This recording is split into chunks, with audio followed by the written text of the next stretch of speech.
She stood there with that grin she wore whenever she thought she had won, leaning against the doorframe in my kitchen, swirling her coffee like she owned the moment, and she said, clear as day, "You're not spontaneous enough like my ex," as if the sentence itself was a knife meant to slice through every quiet piece of me.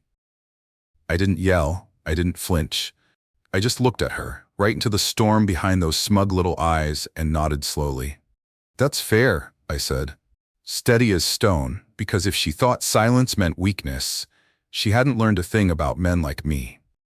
The truth is, some wars aren't fought in shouting matches or slammed doors. Some are fought in silence, in the quiet plans you make while the other person laughs too loud, too certain, too blind to see the ground shifting beneath them.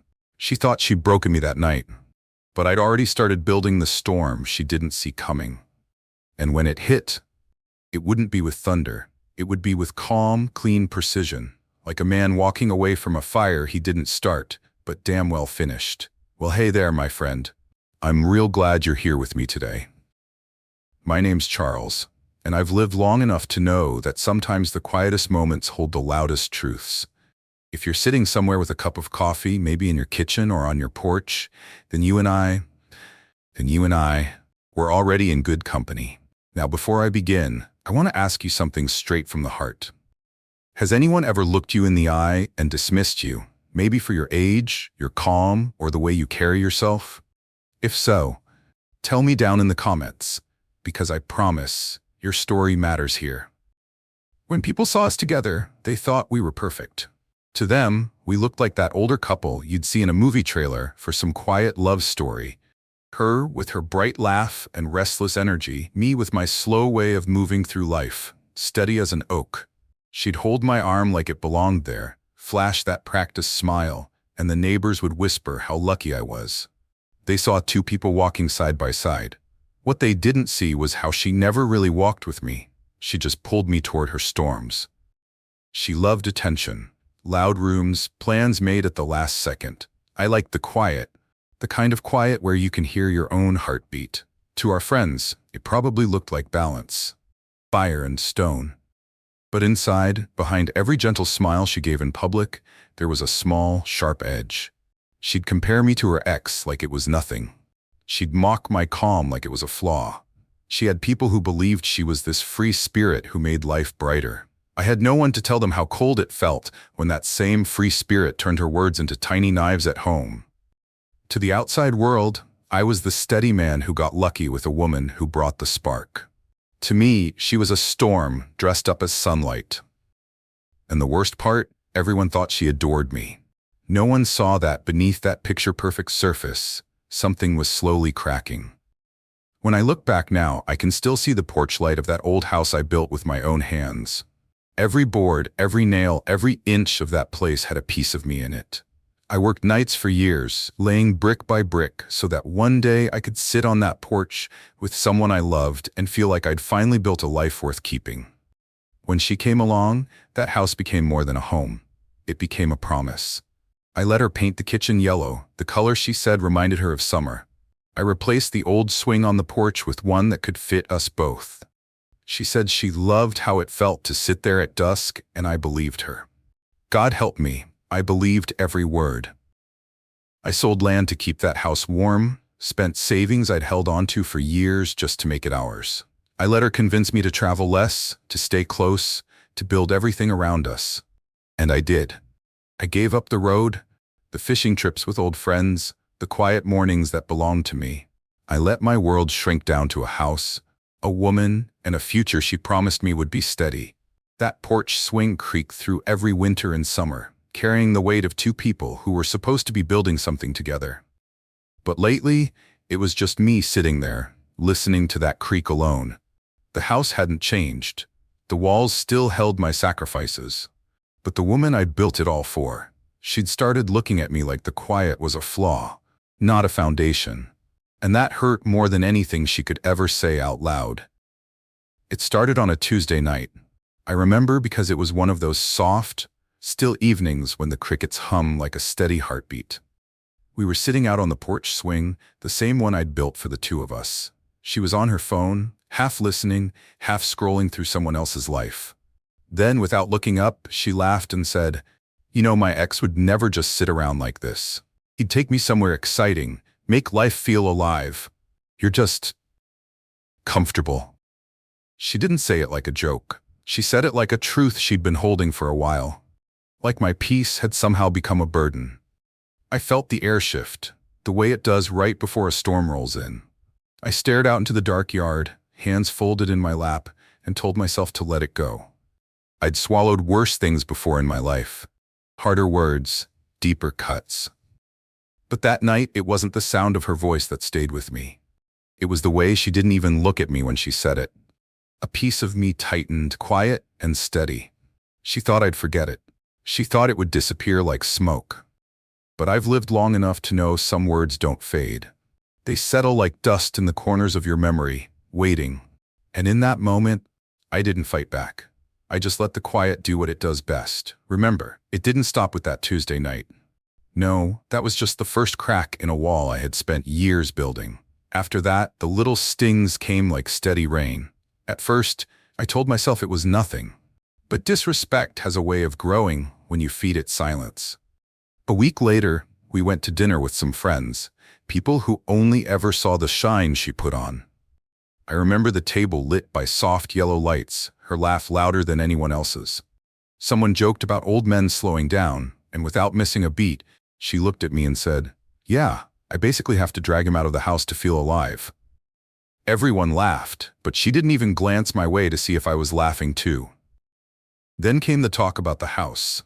My house, the one I built nail by nail before she ever walked into my life. One evening, as I was fixing the loose hinge on the front door, she leaned against the doorway and said, "You know, if we sold this place, we could actually do something fun for once. Buy a condo somewhere exciting, a real life, not this porch swing fantasy." She didn't see the way my hand tightened around the screwdriver. Or maybe she did and didn't care. And then there was the night she forgot to tell me she had dipped into the joint account we shared. She wanted a weekend trip with her friends, something spontaneous. She looked me straight in the eye and said, "You wouldn't have done anything with that money anyway." Like what I earned didn't matter. Like I didn't matter. Each time I stayed quiet, not because I was weak, but because quiet is my weapon. I let her stack those small betrayals like bricks, never realizing she was building her own wall, the one I would eventually walk away from. The tension between us wasn't loud. It was quiet, razor sharp, hiding in the corners of everyday moments. She thought she was chipping away at me, but in truth, she was carving out the space I'd used to disappear. I started noticing things I couldn't ignore anymore. It wasn't one big discovery. It was a trail of small shadows that kept following me around. Quiet things. The kind that don't scream but hum at the back of your mind until you can't sleep at night. One evening, I came home earlier than she expected. She was in the living room with her phone pressed close to her ear, whispering fast. When she heard the door creak, she jumped like she'd been caught stealing sunlight. She hung up before I could catch a word. "Just a friend," she said, too quickly. I didn't argue. I just let the silence stretch long enough for her to feel it. Then I noticed the bank statements. A couple of transactions that didn't make sense. Weekend getaways, fancy dinners, little withdrawals that added up. When I asked about them, she laughed like it was cute. "You wouldn't understand. You never do anything fun anyway." But the thing that stuck with me was the envelope. A thin, cream-colored one tucked behind a stack of magazines on the kitchen counter. Legal stationery. I recognized it because I've had to sign my share of contracts in my time. When I pulled it out, she snatched it from me with a smile a little too tight. "Just boring paperwork," she said. That night, I sat in my chair with the porch light off, staring at the empty swing. My gut was talking to me, the way it always does when something isn't right. She thought she was careful. But a person who lives on chaos always leaves footprints. I didn't know the whole truth yet, but I knew something was wrong. And I wasn't about to ignore it anymore. It happened on a Wednesday night. She thought I was asleep. I've always been a light sleeper. Years of early mornings and long shifts will do that to a man. I heard the faint sound of drawers opening and paper rustling in the kitchen. Her footsteps were soft, almost too careful. I waited until they faded down the hall, then got up without turning on a single light. There, tucked into the drawer under the junk mail, I found it. A folder. Real estate listings. Not just any listings, condos out of state. And right on top of the pile, a neatly folded document with my name printed on it. A quitclaim deed. She had already started talking to a lawyer, already drafted the language to convince me to transfer my house to her name. My house, the one I built, the one my hands bled for. I didn't say a word. I didn't storm into the room. I just stood there under that dim kitchen light, reading every word twice. The way her name was already written in the empty signature space told me everything I needed to know. She wasn't just daydreaming about leaving. She was preparing for a future that didn't include me. Just what I built. I slipped the document back exactly where I found it. I wanted her to keep believing I was blind. Because sometimes the best kind of power is the kind no one knows you're holding. I went back to bed, lay down beside her, and listened to her steady, selfish breathing. She thought I was still the man she could push around. She didn't know I'd just read her blueprint. And I wasn't going to warn her that the ground she was standing on had already started to crack. Let me ask you something, my friend. If you opened that drawer and found your whole life written out on a piece of paper, like it didn't even belong to you anymore, what would you have done? Would you have stormed into that room, thrown the papers on the bed, demanded the truth right then and there? Or would you have done what I did? Stayed silent, held the proof close, and let the other person keep walking straight into their own trap? Tell me in the comments, because I want to know how you would have handled that moment. It was a dinner she arranged, one of those polished, picture-perfect evenings she liked to parade around as proof that our life together was thriving. The table was set with candles she never lit for me before. Her friends were there, the kind who loved the sound of their own laughter, the ones who believed every word she said because she always made herself the hero of every story. I sat at the end of the table, hands folded, just listening. She clinked her glass and smiled that smile, the one that didn't reach her eyes anymore. "We've been talking," she said to the table, "and I think it's time for some big changes. This old house is nice, but it's limiting." A soft laugh followed. "He's comfortable here, maybe too comfortable, but I'm ready for more." I could feel their eyes sliding toward me, waiting for a reaction, maybe a stutter or a protest, but I gave them nothing. Just a small, patient smile. She kept going, pressing the knife in deeper. "And you know, we've even started talking to someone about selling, moving somewhere with a little more excitement." The truth was still sitting in that kitchen drawer at home, and she had no idea I'd already seen it. No idea I'd already read every word of her plan to take the one thing she hadn't built. She leaned toward me, voice soft but sharp. "Don't you think it's time to let go of the past?" Inside, my blood was boiling slow and steady, like water just before the whistle. But outside, I stayed still, calm, unshaken. I let her believe she had me cornered, because that's what people like her do. They get loud when they think you're defenseless. She didn't realize I wasn't cornered. I was just waiting for the right moment to move. And when I did, it wouldn't be with a shout. It would be with silence sharp enough to cut through her entire performance. I leaned back in my chair that night like nothing was wrong, hands folded, face calm. She thought she was on stage, and everyone else at that dinner table was her audience. But she didn't know I had already started rewriting the script. When the chatter settled, I looked at her. Not sharp, not loud, just steady. "You know," I said quietly, "it's funny you keep talking about this house like it's already yours." The room went still for a second. Just a second. Long enough for her smile to flicker. She tried to laugh it off, that light, airy sound she used when she wanted to control the room. But control was already slipping from her hands. I reached into my coat pocket, pulled out a small folded piece of paper, and set it on the table. Not close to her. Just near enough for her to see it. The color drained from her face the moment her eyes recognized the header on that document. She didn't even need to open it. She knew what it was. I didn't explain. I didn't accuse. I just tapped the paper once with my finger and said, "Not everything you whisper in the dark stays hidden forever." The table went quiet. Her friends shifted in their chairs, confused. She forced a shaky laugh. You're being dramatic. But her hands trembled when she reached for her wine. I let the silence hang heavy. I wasn't ready to play my full hand yet. I just wanted her to know I'd seen behind the curtain. And from the look in her eyes, she knew it too. The next morning wasn't like the others. She still thought she had time, that the night before was just me acting emotional. She underestimated me the way greedy people always do. They think quiet means blind. But quiet just gives you time to set the board. I asked her to meet me at the lawyer's office. She came in dressed sharp, all confidence and perfume, like a woman about to claim her prize. I held the door for her like a gentleman, and she smiled at me, not realizing it was the last time she'd ever smile with that kind of certainty. The lawyer slid the file across the table. She leaned forward, probably expecting to see the deed she'd been circling like a hawk for weeks. Instead, what waited for her was my ace, the legal transfer I'd already filed, locking the house under a trust with my name and one other person, my grandson. Irrevocable, untouchable. Her eyes skimmed the page, then snapped back to me. Her lips parted but no words came out. That sound, the silence of someone's greed catching up with them, is something I'll never forget. I spoke softly, almost kindly. You've been busy, so have I. Then I took out my phone, pressed play, and let the room fill with her own words. The recording was short, taken weeks earlier when she was on the phone whispering to her friend about how she'd get the house signed over, how she'd be out of here by summer.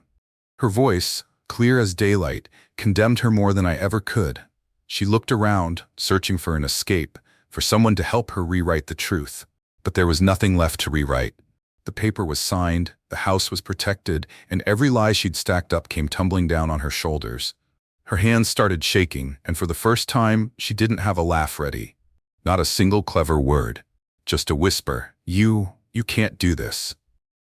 I leaned forward, my voice low and calm. I already did. She loved chaos, but it was order, quiet, calculated order that ended her game. The room went so quiet it almost hummed. Her perfume, sharp and sweet, hung in the air like a bad memory. The lawyer cleared his throat softly, shifting the papers into neat stacks, but even he didn't dare break the silence.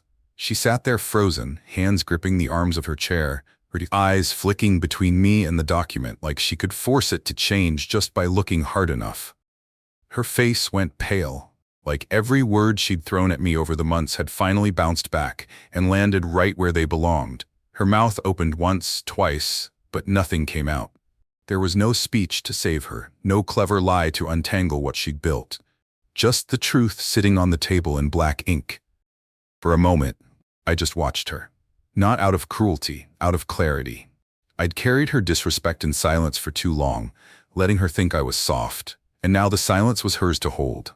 She had no one to perform for, no crowd, no way out. The lawyer finally spoke, quiet and professional. Everything here is legally binding. Irrevocable trust. Nothing can be altered without his consent. She blinked hard, and I saw the moment it hit her. This wasn't just a bad argument. She'd lost. Not just the house, not just her grip. Everything she thought she owned in me was gone.